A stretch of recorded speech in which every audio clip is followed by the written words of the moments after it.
Okay, so I need to tell you about this book. Because I picked it up thinking, okay, dragons, fantasy romance, probably a fun read, and I did not sleep for 2 days. I'm not exaggerating.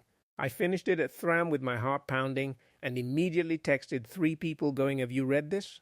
That's how this book begins. And it never really lets you breathe after that. So the world of Fourth Wing is this. There's a nation called Navarre, and it runs on military power. Everyone, every young person must serve.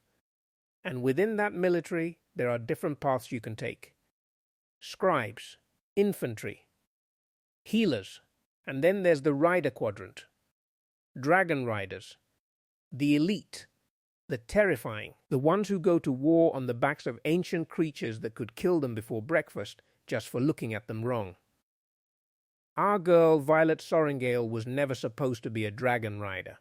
She's 20 years old, she's brilliant, she spent her whole life buried in books and scrolls preparing to become a scribe.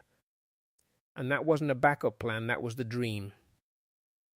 Because Violet has a chronic illness that left her body fragile since childhood. Her joints, her pain,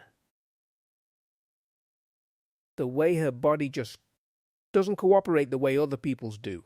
She was steered toward the scribe path deliberately, carefully, because the alternative could genuinely kill her. And then on conscription day, the single morning when every recruit must choose their path, Violet's mother looks her in the eye and points her toward the Rider Quadrant anyway. Now, her mother isn't just any mother. General Lilith Sorrengail is one of the most powerful, decorated military figures in all of Navarre. She is not a warm woman. She is not a soft woman. She is the kind of woman who built her entire life around strength and duty and the belief that the military is everything, and she expects her children to reflect that. So when she forces Violet into the most dangerous path available to any recruit in the country, part of you understands the logic, even if the logic is cold and cruel. She's hardening her daughter. She's refusing to let her be fragile. She believes, in whatever twisted maternal way she's capable of, that this is what Violet needs. Violet's older sister Mira doesn't agree. Mira loves Violet the way you love someone you're terrified of losing, fiercely, desperately, with real grief already beginning in her eyes. She has only minutes with Violet before she has to go. So she pulls her close and she gives her what she can, armor to protect her weak joints, advice to help her survive, and one warning above everything else. Stay away from anyone with a marked tattoo. The Wings Mark. The children of executed rebels. They carry history on their skin, Mira says, and that history is dangerous. Violet doesn't fully understand what that means yet. She will. The first thing every recruit heading to the Rider Quadrant has to do isn't fight. It isn't train. It isn't even meet a dragon. It's cross the parapet. The parapet is this narrow, ancient walkway built high, terrifyingly high, connecting the main part of the campus to the Rider Quadrant. It's crumbling in places. It's barely wide enough for one person. And there are no safety measures because this is Basgiath War College, and safety measures are apparently considered coddling. Recruits fall from that walkway every single year. They fall and they die before training has even begun, and that is treated as simply the cost of admission. Violet has to cross it with a body that betrays her on good days. I'm not going to describe every moment of that crossing because I want you to read it yourself and feel your heart in your throat the way mine was.